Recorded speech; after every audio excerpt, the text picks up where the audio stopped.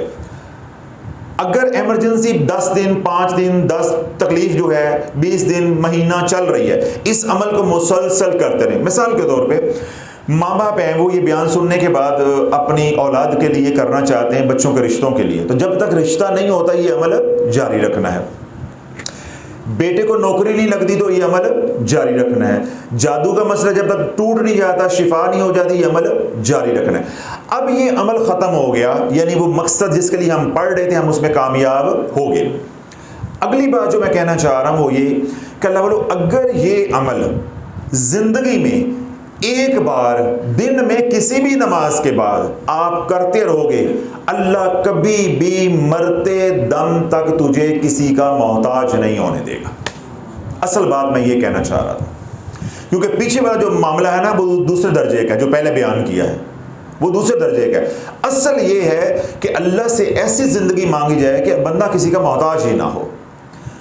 جب نماز پڑھیں، جب یاد آ جائے، جب آسانی ہے، فجر کے بعد یہ عمل کر لیں، ظہر کے بعد کر لیں، عصر کے بعد کر لیں، مغرب کے بعد کر لیں، عشاء کے بعد کر لیں.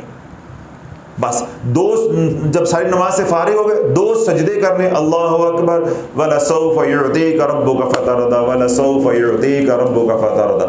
ہاں، اگر اسی عمل کو 4 پہیے لگانے ہیں، 4 پہیے لگانے ہیں اور 7واں گیئر لگانا ہے تو پھر کیا کرو؟ جب دونوں سجدوں سے اٹھ جاؤ تو ایک تسبیح اللہم صلی علی محمد وعلی آل محمد، ایک تسبیح اللہ کے نبی علیہ السلام کی بارگاہ میں درود و سلام کی ہدیہ پیش کرو. اللہ والو، جدھر تم نگاہ کرو گے وہی تمہارا ہوگا. جس کام کو ہاتھ ڈالو گے اللہ کامیابی دے گا. مٹی کو ہاتھ ڈالو گے وہ بھی سونا ہو جائے گا. گھر سے نکلتے ہیں صبح، جس کام کے لیے بھی یہ عمل کر کے جائیں گے اللہ کامیابی دے گا. تجارت کے لیے جا رہے ہیں، رشتہ دیکھنے کے لیے جا رہے ہیں، کاروبار کے دکان آفس میں جا رہے ہیں، جائیداد کی رجسٹری کروانی ہے، خریدنی ہے، اور زندگی کے کئی کام ہوتے ہیں، اس کے لیے جا رہے ہیں. جس کام کے لیے بھی جانا ہے گھر سے یہ عمل کر کے جانا ہے. صلاۃ الحاجت پڑھ لیں تو بہت ہی اچھی بات ہے. اگر وقت قلیل ہے تو ٹھک 2 سجدے کرو، ایک تسبیح کملی والے پہ درود پڑھو. اگر درود بیٹھ کے نہیں پڑھ سکتے، وقت کم ہے، تو رستے میں پڑھتے جاؤ. ساری آسانیاں آپ کے پاس ہیں، کوئی تنگی نہیں ہے اس کے اوپر، کوئی شرط نہیں ہے. لیکن یہ عمل ایسا مجرب ہے کہ جب آپ اس عمل کو ساری زندگی پڑھتے رہیں گے تو پھر جب ایمرجنسی آ جائے گی تو پھر یہ ہتھیار جو ہے 2 دھاری تلوار بن کے یہ چلے گا. تو جو ساری زندگی کرنا ہے اس کے لیے میں نے کیا کہا ہے؟ کسی بھی نماز کے ساتھ جب بھی یاد آ جائے، عشاء کے بعد، ظہر کے بعد، مغرب کے بعد، عصر کے بعد، فجر کے بعد، جب نماز سے نکل لیں 2 سجدے کریں اور اس آیت کو 66 بار پڑھیں گے، آدھی پہلے سجدے کے اندر اور آدھی دوسرے سجدے کے اندر. اور ساتھ میں نے اضافی کیا بتایا ہے کہ اگر آپ یہ چاہتے ہیں کہ میری اس کے ساتھ بہت زیادہ تاثیر جو ہے وہ اس عمل کے ساتھ جو ہے وہ وابستہ ہو جائے، عمل بہت کامل ہو جائے، تو پھر کیا کریں کہ اس عمل کو ترتیب بنا لیں کوئی اس طرح کی کہ میں فجر کے بعد کرنا ہے یا رات سونے سے پہلے کرنا ہے. تو یہ عمل کرنے کے بعد ایک تسبیح درود پاک کے ساتھ پڑھیں تو اللہ بولو یہ عمل تمہیں زندگی بھر کسی کا محتاج انشاءاللہ العزیز نہیں ہونے دے گا. تیسری اور آخری بات میں نے کیا کہی کہ جب کسی بھی کام جانا ہو یہ عمل کر کے جاؤ اللہ پاک جس طرف نگاہ کرو گے وہ تمہارا ہوگا، جس پہ ہاتھ رکھو گے وہ تمہارا ہوگا، مٹی کو ہاتھ ڈالو گے اللہ اس کو بھی سونا کر دے گا۔ پھر چوتھی اور آخری بات میں نے کیا کہی کہ اس میں رائتیں بھی ہیں، وقت قلیل ہے، جلدی نکلنا ہے تو 2 رکعت نماز صلاۃ الحاجت پڑھنے کی ضرورت نہیں ہے، محض 2 سجدے کر کے یہ عمل کر لیں، درود پاک رستے میں پڑھتے ہوئے چلے جائیں۔ اگر کوئی ایمرجنسی ہے، جلدی نکلنا پڑ گیا ہے، اب اتنا وقت تو نہیں ہے نا، کسی کو انتظار نہیں کروایا جا سکتا، بعض صورتحال ایسی ہوتی ہے کہ آپ کو فوراً بھاگنا پڑتا ہے، کوئی آپریشن ہے، کوئی پریشانی ہے، کوئی حادثہ اللہ نہ کرے ہو گیا ہے، کوئی اور معاملہ ہو گیا تو فوراً آپ کو جانا ہے، وقت قلیل ہے۔ اس طرح بچے ہیں وہ پیپر دینے جانا ہے تو وہ اب بیٹھ کے تو نہیں کام کر، رستے میں پڑھتے ہو جائیں تو اللہ بولے یہ ایسا میٹھا ٹھنڈا منتھار عمل ہے کہ اس کو زندگی میں پلے باندھ لو گے، اللہ کسی کا محتاج نہیں ہوتا۔ کوئی غم، کوئی پریشانی، کوئی تکلیف آ جائے، بس سجدے میں جا کے یہ عمل کریں جو فقیر نے بتایا ہے، ابھی سجدے سے سارے اٹھاؤ گے نہیں، اللہ جھولی کو بھر دے گا۔ تمام حضرات کو اجازت ہے، جو سوشل میڈیا پہ سنیں انہیں بھی اجازت ہے۔ صلی علی سیدنا